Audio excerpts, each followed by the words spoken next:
ਕੀ ਅੱਗੇ ਆ ਜਾਣਗੇ, ਕੀ ਫਾਇਦਾ ਹੋਏਗਾ।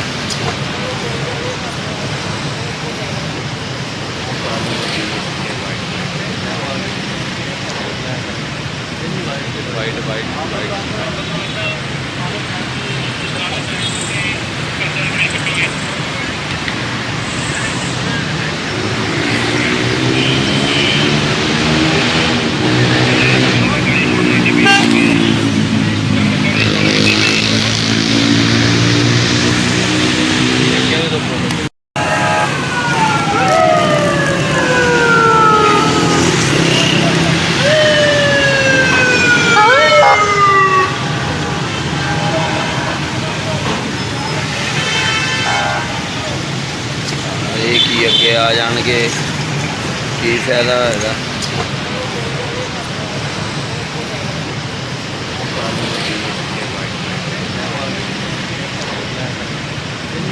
White white white